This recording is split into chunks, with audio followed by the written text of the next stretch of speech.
Hello everyone. देखिएगा अपने last lecture में क्या बात कर ली थी। क्वांटम नंबर से रिलेटेड बात कंप्लीट हो गई थी, इंपॉर्टेंट पॉइंट्स लिखवा दिए थे सारे। आज अपन बात करने वाले हैं क्वांटम नंबर से रिलेटेड क्वेश्चन की और उसके बाद बेसिक रूल्स की जिनसे अपन इलेक्ट्रॉन को फिलअप करते हैं। ठीक है, चलेगा। सबसे पहले आज बात करते हैं question related to quantum number. Question number first, आपको ये बोला गया दिए गए क्वांटम संख्याओं के लिए, दिए गए क्वांटम संख्याओं के समुच्चय के लिए, क्वांटम संख्याओं के समुच्चय के लिए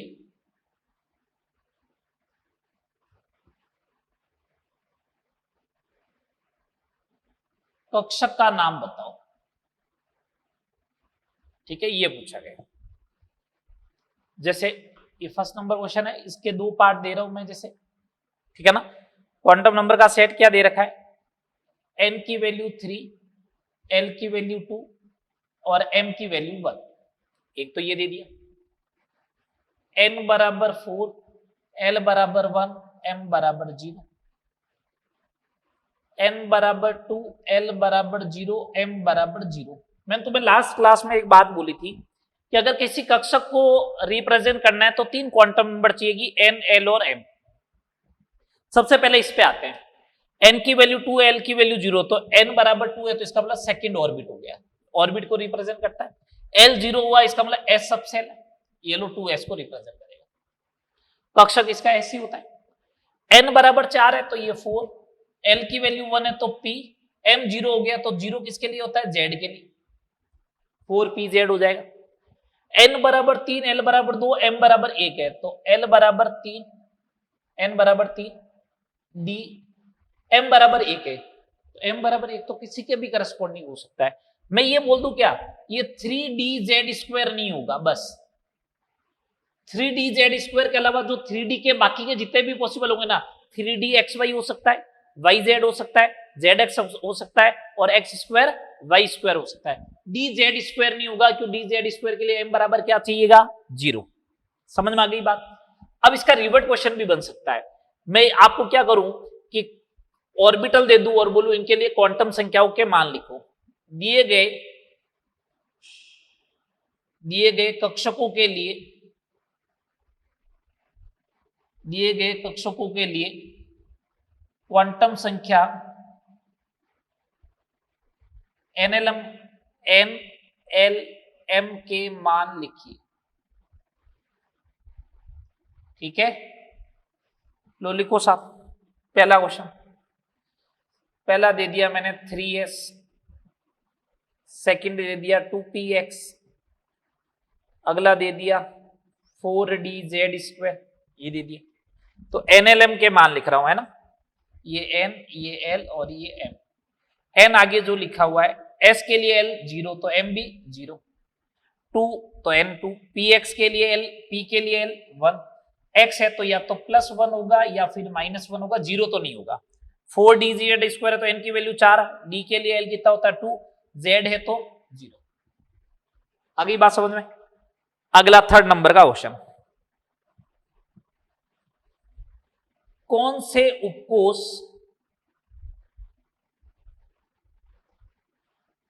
संभव नहीं है, ये पूछा आपसे। कौन से उपकोष संभव नहीं है, पता करते हैं कौन से उपकोष संभव नहीं है। जैसे ये लिख दिया 1s, 1p, 2d,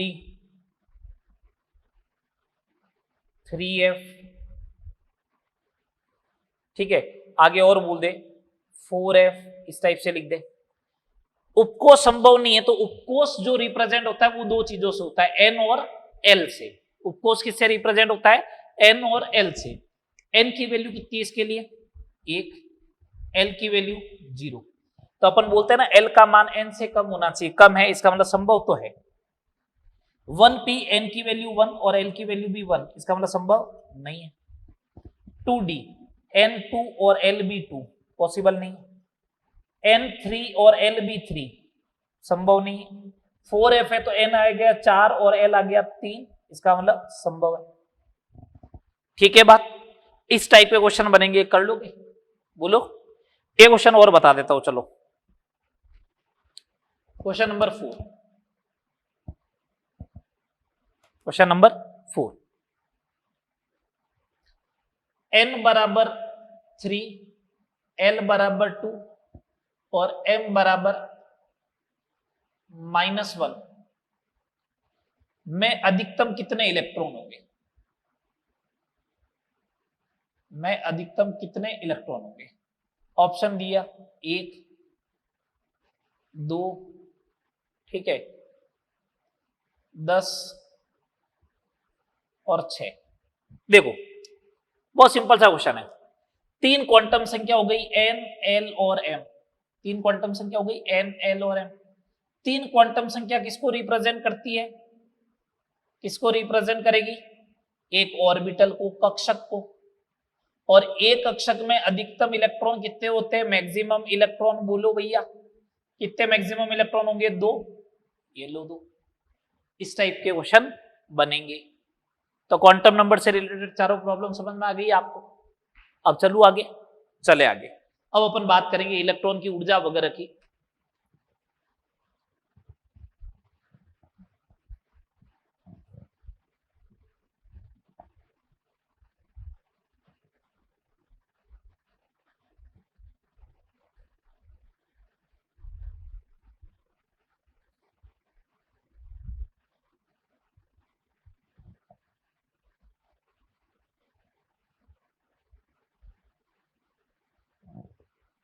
चले आगे देखिए।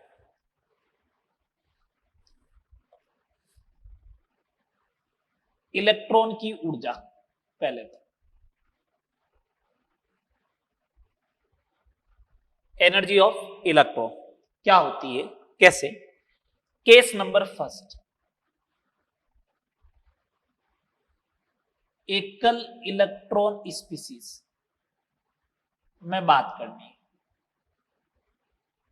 किसमें बात करोगे? एकल इलेक्ट्रॉन स्पीसीज।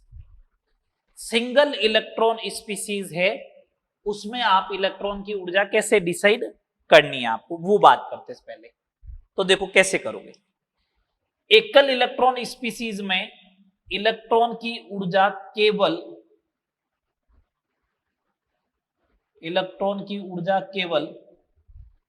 n पर निर्भर करती है, ठीक है। En का फॉर्मूला क्या लिखा है? -13.6 Z² upon n²। n is a principal quantum number. n का मान बढ़ेगा तो उस कंडीशन में ऊर्जा भी बढ़ेगी, ठीक है। तो अब मेरे से पूछे कि हाइड्रोजन परमाणु में या हाइड्रोजन लाइक कोई भी स्पीसीज हो जिसमें एक इलेक्ट्रॉन हो, ऊर्जा का क्रम क्या आएगा? और ये दे रखे हो, तो देखो कौन से 1s 2s 2p 3s 3p 3d 4s 4p 4d और 4f ऐसे दिए। तो आप तो एक काम डिसाइड करो, हाइड्रोजन परमाणु है ना, एक ही इलेक्ट्रॉन है, तो यहां पे n की वैल्यू क्या आएगी? 1। यहां पूरे के लिए क्या रहेगी? 2। यहां पूरे के लिए कितनी रहेगी? 3।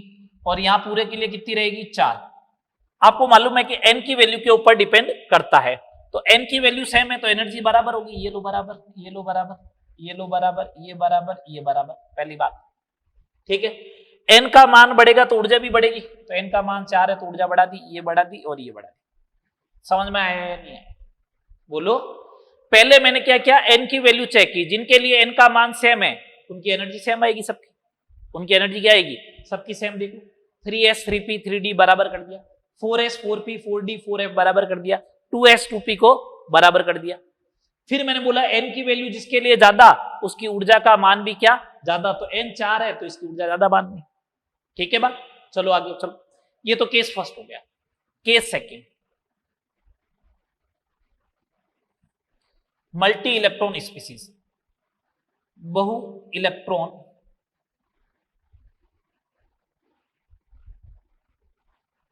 स्पीसीज होगा।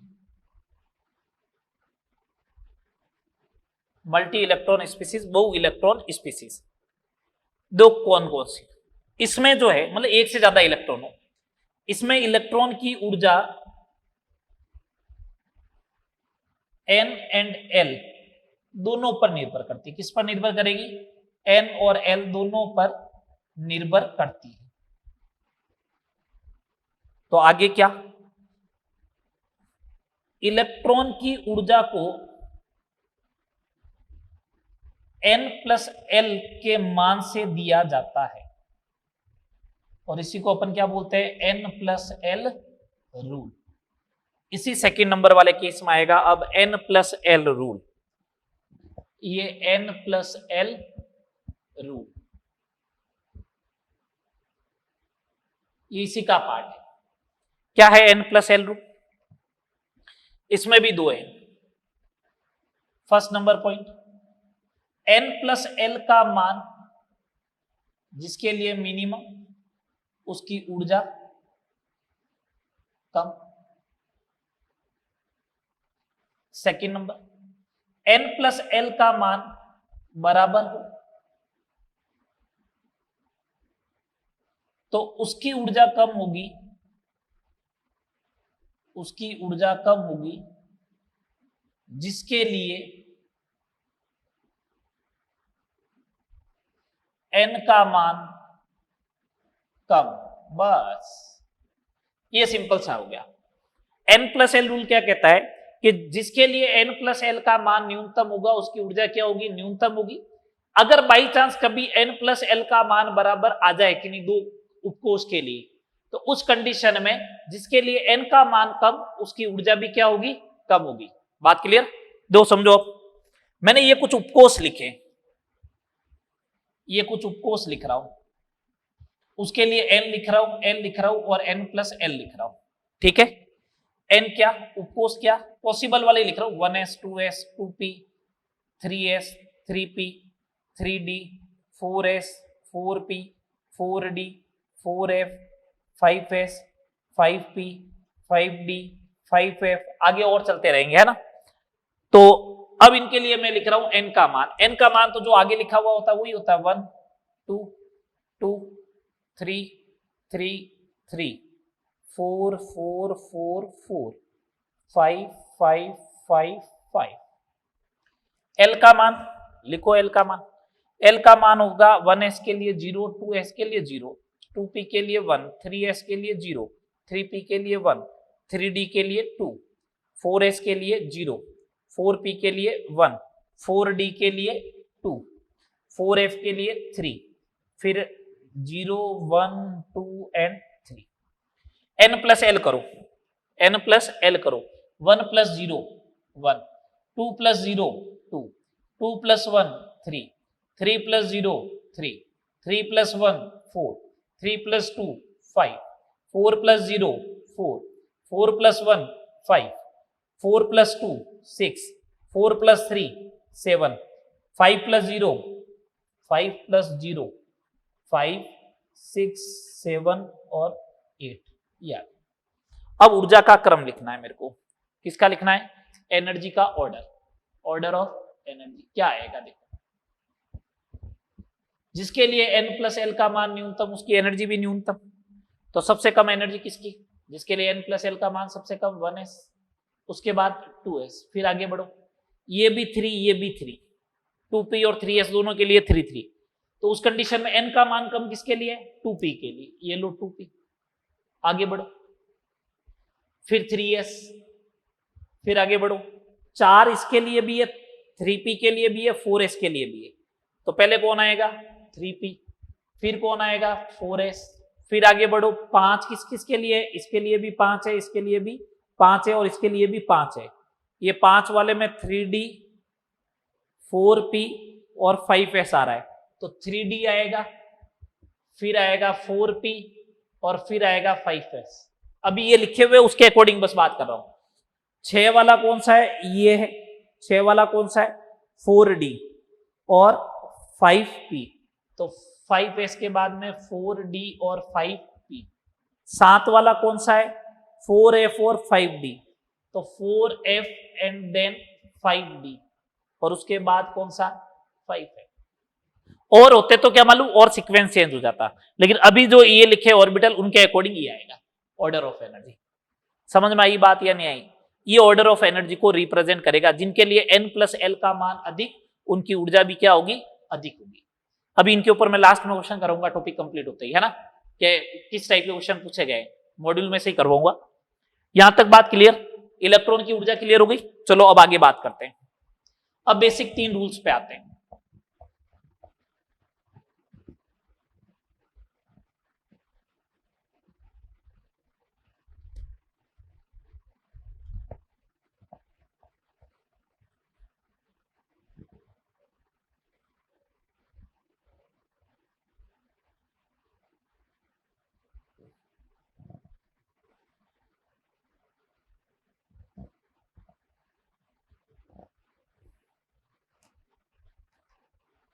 अब अपन बेसिक आते हैं 3 रूल पे। उसमें सबसे पहला है ऑफ बाउ प्रिंसिपल, ऑफ बाउ सिद्धांत, हिंदी में बोलते हैं ऑफ बाउ सिद्धांत।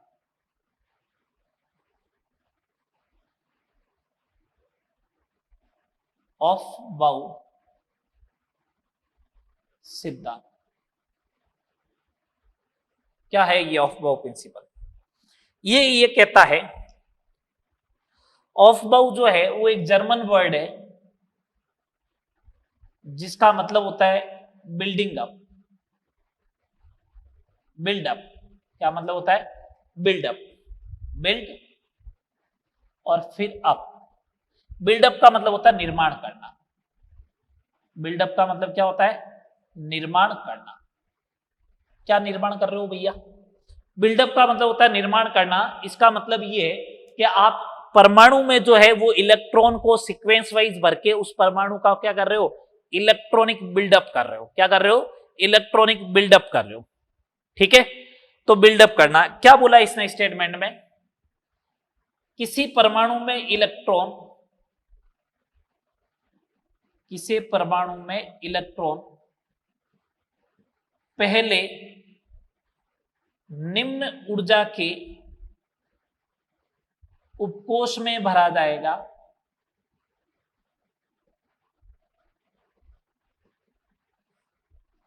जब वो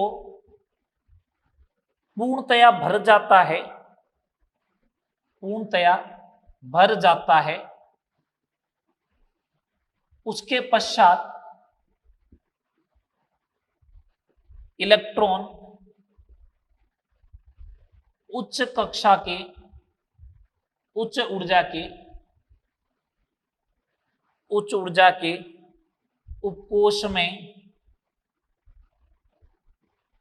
भरा जाएगा। ये बात है, किसी परमाणु में इलेक्ट्रॉन पहले कहां पे भरा जाएगा? निम्न ऊर्जा के उपकोष में। किसी परमाणु में इलेक्ट्रॉन पहले कहां पे भरा जाएगा? निम्न ऊर्जा के उपकोष में। और उसके बाद जब वो भर जाता है तो उसके पश्चात इलेक्ट्रॉन को कहां भरना है? उच्च ऊर्जा के उपकोष में भरना है। जैसे अगर मैं बात करूं, मेरे पास 7 इलेक्ट्रॉन है, जस्ट एग्जांपल 7 इलेक्ट्रॉन है, तो 7 इलेक्ट्रॉन को ऐसे भरूंगा 1s। ऊर्जा का क्रम तो ये है, जैसे 1s 2s 2p 3s, ये 3p, ये पड़े ही आगे चले जाएगा। 1s की कैपेसिटी कितने की है? 2 की, तो 2 भर दो पहले 1s को। फिर 2s की कैपेसिटी कितनी की है? 2 की, तो 2s2। फिर कितने बच गए? 3, तो 2p 3 हटा दो। ये इलेक्ट्रॉनिक कॉन्फ़िगरेशन हो जाएगा 1s2 2s2 2p3। Important point क्या? क्रोमियम एंड कॉपर की बात करूं एटॉमिक नंबर 30 तक, क्रोमियम और कॉपर में जो है वो ऑफ बाउ प्रिंसिपल नहीं लगा। आप पढ़ चुके हो इनऑर्गेनिक के अंदर इनके इलेक्ट्रॉनिक कॉन्फ़िगरेशन। क्रोमियम का इलेक्ट्रॉन होता है आर्गन 3d5 4s1, कॉपर का होता है आर्गन 3d10 4s2। पहले निम्न ऊर्जा का कक्षक बढ़ना चाहिए 4s1, सॉरी, ये पहले 4s बढ़ना चाहिए था पूरा, उसके बाद इलेक्ट्रॉन इसमें जाना चाहिए। तो पूरा भरा ही नहीं, उससे पहले ही चला गया। ये पूरा भरा ही नहीं, उससे पहले ही चला गया। तो यहां पे दोनों में ऑफ बाउ प्रिंसिपल लागू नहीं होगा। बात समझ में आ रही है? ये बेसिकली ऑफ बाउ प्रिंसिपल है। जो अपन ने पढ़ लिया n+l रूल है उसी के अकॉर्डिंग। अब अपन को तो ये इसने तो ये बोल दिया बस कि पहले निम्न ऊर्जा के उपकोष में इलेक्ट्रॉन भरा जाएगा, वो पूर्णतया भर जाए तो उसके बाद किसमें भेजना है, उच्च ऊर्जा के उपकोष में। ऊर्जा कहां से डिसाइड होगी, n+l रूल से, जो अपन पहले पढ़ लिया। चलो आगे देखो, पॉप-बॉउ प्रिंसिपल के बाद में अपन बात करते हैं पाउली का अपवर्जन सिद्धांत, पाउली एक्सक्लूजन प्रिंसिपल।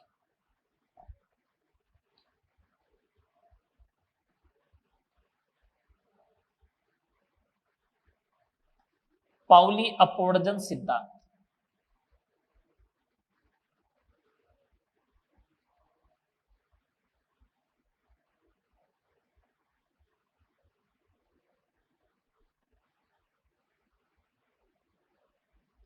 पाउली अपवर्जन सिद्धांत। पाउली एक्सक्लूजन प्रिंसिपल क्या बोलता है, किसी परमाणु में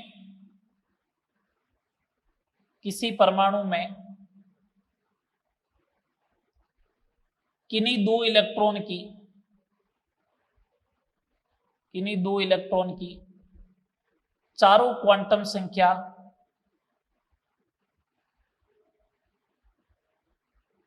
समान नहीं हो सकती।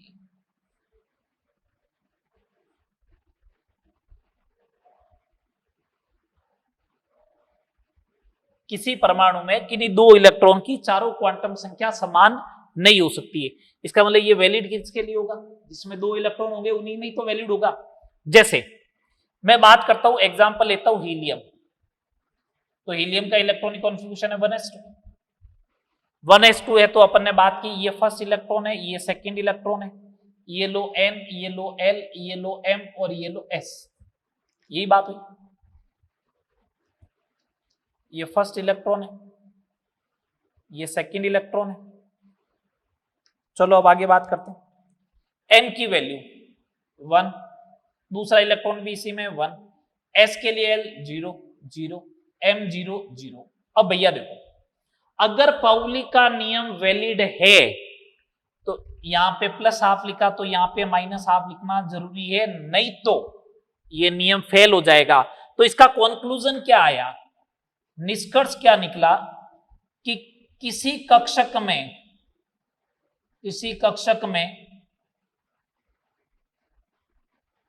दो इलेक्ट्रॉन, किसी कक्षक में अधिकतम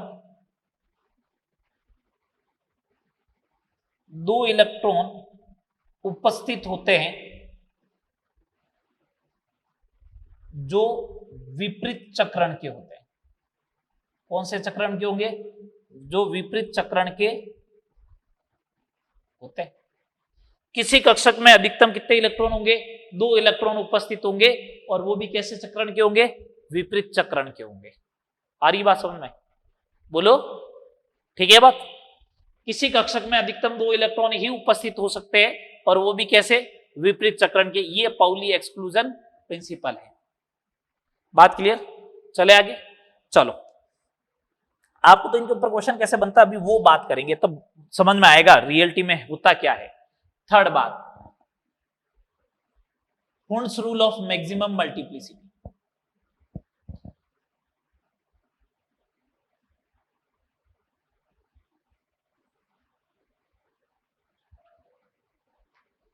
Hund's rule of maximum multiplicity, Hund का अधिकतम बहुलता का नियम। हुंड का अधिकतम बहुलता का नियम।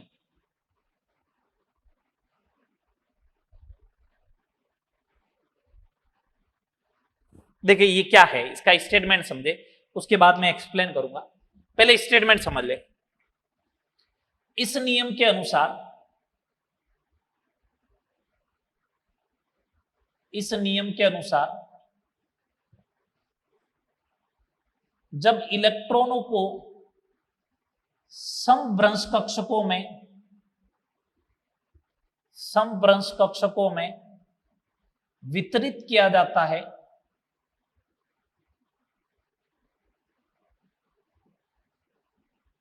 तो इलेक्ट्रॉन पहले एक एक भरा जाएगा, उसके पश्चात इलेक्ट्रॉन का युग्मन प्रारंभ होता है।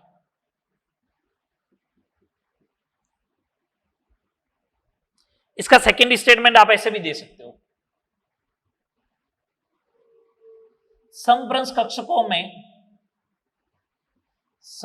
कक्षकों में इलेक्ट्रॉन इस प्रकार वितरित हो कि अधिकतम अयुग्मित इलेक्ट्रॉन समान चक्रण के प्राप्त हो।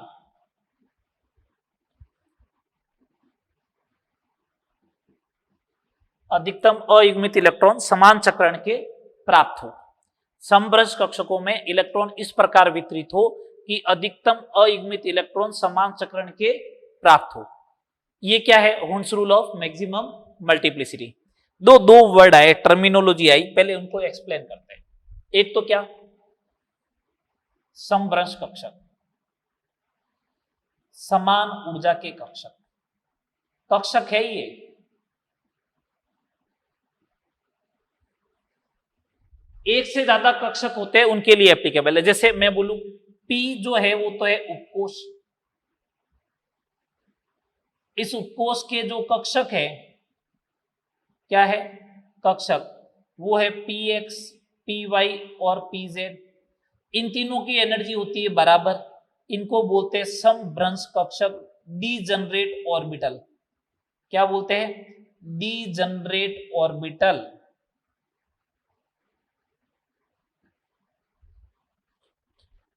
तो पहली बात तो समझ में आ गई। दूसरी नंबर बात, तो अब s के लिए बोले कि वैलिड है या नहीं है, s ऑर्बिटल के लिए, तो बेटा s का तो एक ही ऑर्बिटल है ना, तो एक ऑर्बिटल है तो वो समभ्रंश है ही नहीं, वो एक ही तो है, किसके समभ्रंश है? तो एक ऑर्बिटल के लिए मतलब s के लिए लागू नहीं होगा। किसके लिए लागू होगा? p में लागू होगा, d में लागू होगा, f में लागू होगा, जो कैसे डीजनरेट ऑर्बिटल है। क्या कहता है ये भी ऐसा बोलता है कि जब इनमें इलेक्ट्रॉन का वितरण करना है तो इस प्रकार करो कि समान चक्रण के इलेक्ट्रॉन अधिकतम प्राप्त हो। जैसे एक एग्जांपल लेते, दो एग्जांपल लेके समझाऊंगा, लीजिएगा साहब। मैंने कहा मेरे पास कोई P3 का कॉन्फ़िगरेशन है। कौन सा कॉन्फ़िगरेशन है? P3 का। ठीक है, P3 का है तो मैंने कहा ये लो 3 डब्बे बना लो। पाउली एक्सक्लूजन प्रिंसिपल लगाना है, तो इसका मतलब 2 इलेक्ट्रॉन आ भी जाए तो ऑपोजिट स्पिन के रखने। किसी ने ऐसे भर दिया,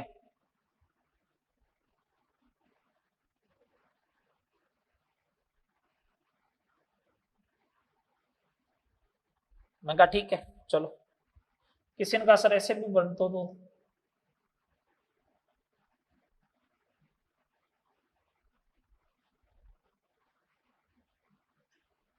ठीक है। किसी ने कहा ऐसे भर दो, मैंने कहा ठीक है। किसी ने कहा ऐसे भर दो, मैंने कहा ठीक है, देखते अभी तक। किसी ने कहा ऐसे भर दो,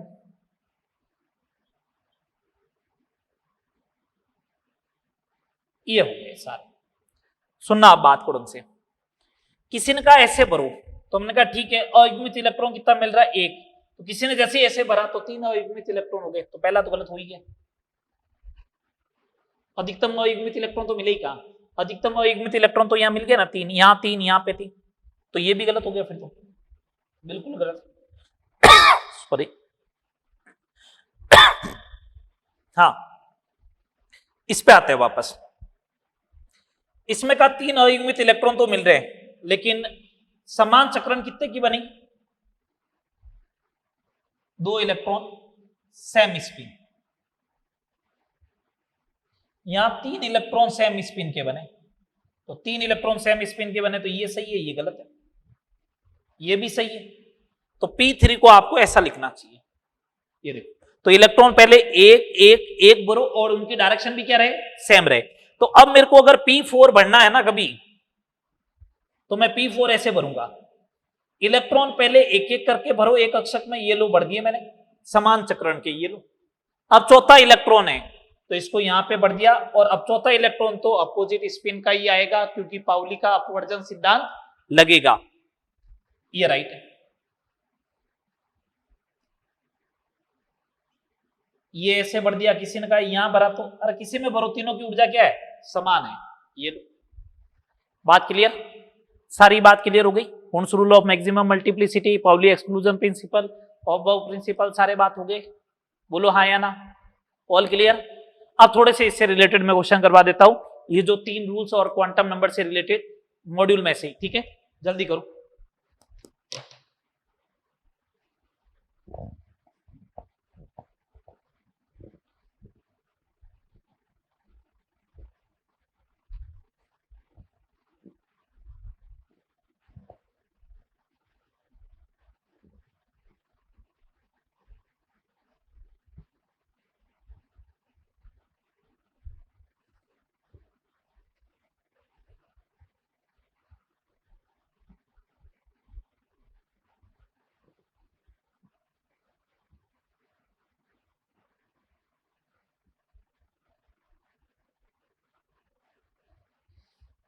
ठीक है जी, चलेगा।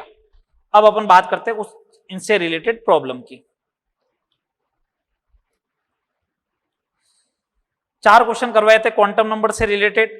अब देखिएगा कुछ क्वेश्चन करवा रहा हूं। क्वेश्चन नंबर 5 ऐसा बोला गया, हुन्स रूल नॉट वैलिड, पालना नहीं हो रही है, वैलिड नहीं है। डायग्राम कैसे बने हुए देखो, बोला केवल हुंड नियम होना चाहिए, ये 2s है और ये 2p है।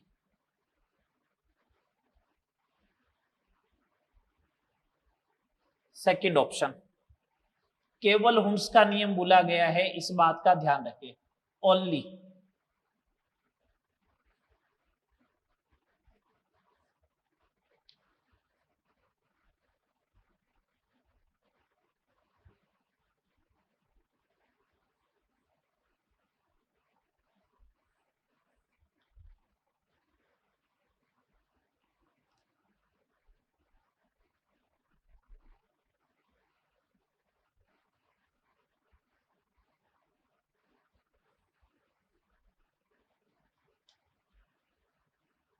ये लो,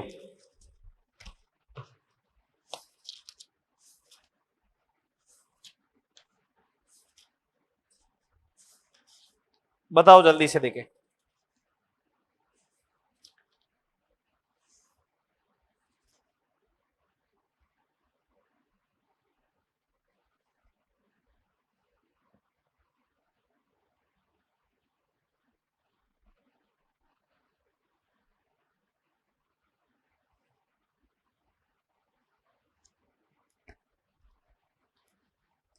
ओनली हुंस का रूल वैलिड है, यहां पाउली वैलिड नहीं, समझ में आ रहा है, पाउली वैलिड नहीं होगा।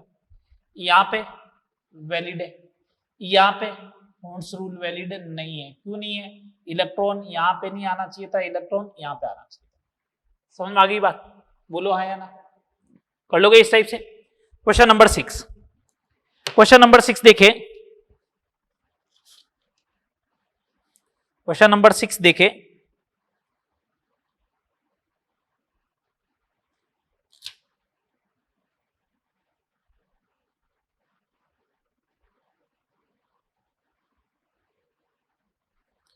ये ऐसा बोला, क्वांटम संख्याओं का कौन सा समुच्चय सही नहीं है, क्वांटम संख्याओं का कौन सा समुच्चय सही नहीं है। ठीक है, फर्स्ट ऑप्शन, फर्स्ट ऑप्शन दे रखा है, मैं इधर लिख रहा हूं एन एल एम और एस, ऐसे लिख देते हैं, बार बार कौन लिखेगा।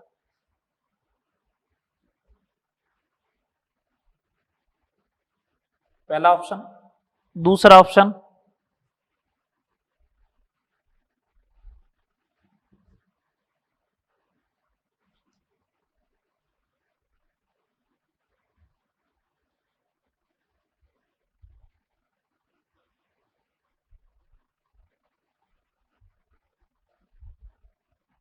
ऐसा दिया, ठीक है। अब देखो, अब देखो n3 L2 पॉसिबल है, m-2 होगा, L n4 है तो L0 पॉसिबल है, तो m भी 0 हो गया, पॉसिबल है। n की वैल्यू 5 है तो L की वैल्यू 3 पॉसिबल है, तो m भी 0 पॉसिबल है। यहां देखो n और L तक तो ठीक है, m की वैल्यू जो है वो गलत है। ये मेडिकल में क्वेश्चन आया हुआ है। क्वेश्चन नंबर 7 देखो, क्वेश्चन नंबर 7 देखो, क्वेश्चन नंबर 7 क्या, 4 मैंने क्वांटम नंबर लिखे, n बराबर 4, L बराबर 0, n बराबर 4, L बराबर 1, n बराबर 3, L बराबर 1, n बराबर 3, L बराबर 2। ये क्वेश्चन आ चुका है। एनर्जी का ऑर्डर लिखो, एनर्जी का क्रम लिखो एबीसीडी के टर्म्स में। तो अपन ने कहा एनर्जी इलेक्ट्रॉन की जो है वो मल्टी इलेक्ट्रॉन स्पीसीज है, तो n प्लस एल के ऊपर डिपेंड करेगी, तो मैंने n प्लस एल कैलकुलेट कर लिया, 4 5 4 और 5। इसका मतलब ए और सी की कम होनी चाहिए, पहली बात तो ये डिसाइड हो जाए, पहली बात ये डिसाइड हो जाए ए और सी की कम होगी, इनके लिए n प्लस एल का मान कम है। कम किसकी, सबसे कम सी की, क्यों, n का मान भी कम है, फिर ए की, फिर डी की, और फिर बी की। बोलो, आ रही बात समझ में, ये ऑर्डर आ जाएगा सी ए डी बी। और देखो क्वेश्चन,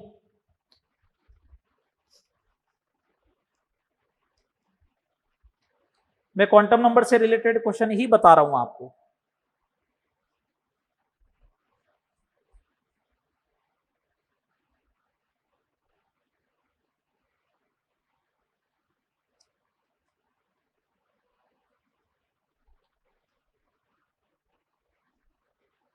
हाँ, ये क्वेश्चन और देखो, जैसे इस टाइप का क्वेश्चन, ये क्वेश्चन फेमस है, पोटेशियम के लास्ट इलेक्ट्रॉन की चारों क्वांटम संख्या लिखो। ये क्वेश्चन फेमस है बहुत। पोटेशियम हो गया, रुबिडियम हो गया, कुछ भी दे दिया, कुछ भी दे दिया, अपन को करना क्या है, पोटेशियम है, चलो 19 एटॉमिक नंबर है, 1s2 2s2 2p6, फिर 3s2, फिर 3p6, कितने हो गए 18, फिर 4s1, तो लास्ट इलेक्ट्रॉन तो इसमें आया 4s1। चारों क्वांटम नंबर, n बराबर 4, L बराबर 0, s के लिए L 0 ही होगा, m 0, s तुम्हारी मर्जी आवे तो प्लस हाफ लिख दो, ऑप्शन देख के लिख देना, प्लस हाफ माइनस हाफ कुछ भी हो सकता है, ठीक है क्या नहीं। ऐसे क्वेश्चन दे दे, ऐसे क्वेश्चन दे दे, फास्फोरस के लास्ट इलेक्ट्रॉन की चारों क्वांटम संख्या लिखो, ऐसा दे दिया, तो फास्फोरस क्या हुआ 15, 1s2 2s2 2p6 3s2 3p3, n बराबर कितना 3,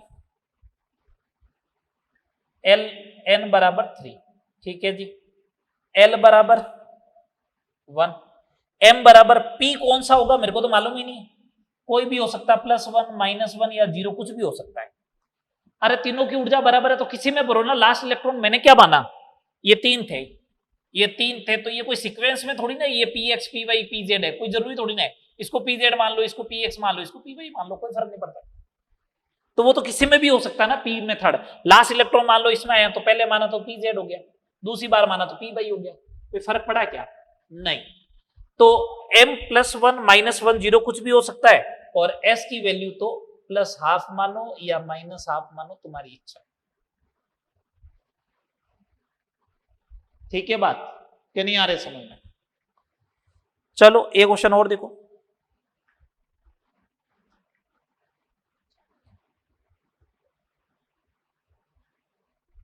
और अगर क्वेश्चन दिया जाए, और किस टाइप का क्वेश्चन बन सकता है, देखें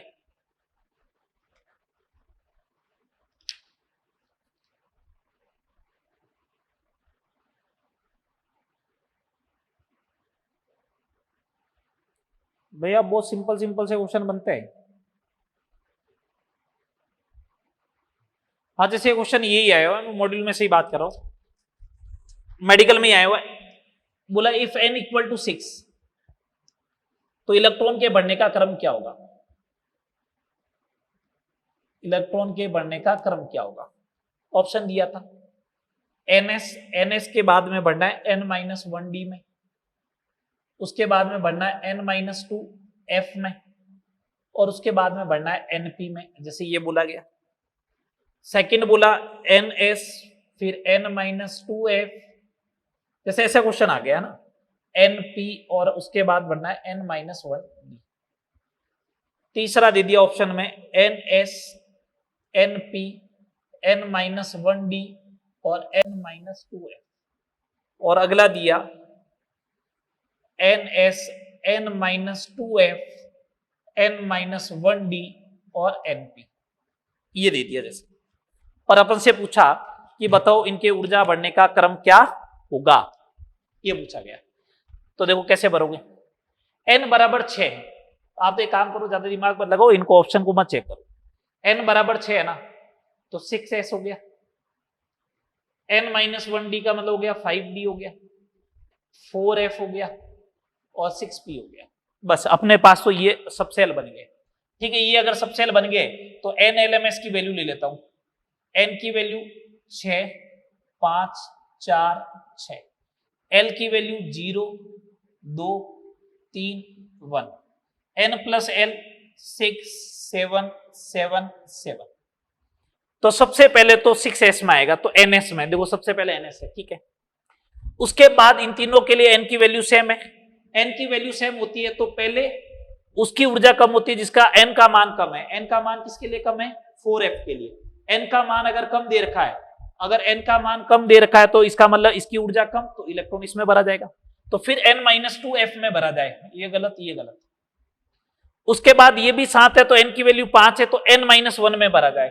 ये लो, ये क्वेश्चन सिंपल हो गया। अगर वहीं पे डायरेक्ट खोजते रहोगे ना, ढूंढते रहोगे ना, तो मालूम नहीं चलेगा। ऐसे करना है टैकल। ठीक है, फर्स्ट लेवल करना है, लास्ट लेवल करना है। इलेक्ट्रॉनिक कॉन्फ़िगरेशन तुम्हें लिखवाए हुए हैं पीरियोडिक टेबल में, उनको देखना है। मैंने नहीं लिखवाए, सीधी सी बात बता रहा हूं।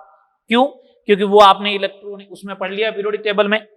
मैंने ओनली फॉर ये सब कुछ बता दिया आपको, atomic structure point of view से सारे पॉइंट बता दिए, इनको आपको ध्यान में रखना है। ठीक है, चलो यहां तक करते हैं। एटॉमिक स्ट्रक्चर वाला टॉपिक भी कंप्लीट। फर्स्ट लेवल करना है, लास्ट लेवल करना है, आपको अपना मालूम चल जाएगा क्वेश्चन किस लेवल का आता है, आपसे होता है या नहीं होता है। ठीक है बात, ओके। मिलते हैं नेक्स्ट टॉपिक के साथ। नेक्स्ट टॉपिक, नया टॉपिक लेके आएंगे, सॉल्यूशन और रेडॉक्स वाला। ठीक है, यहां तक करें, नेक्स्ट लेक्चर में मिलते हैं। ओके।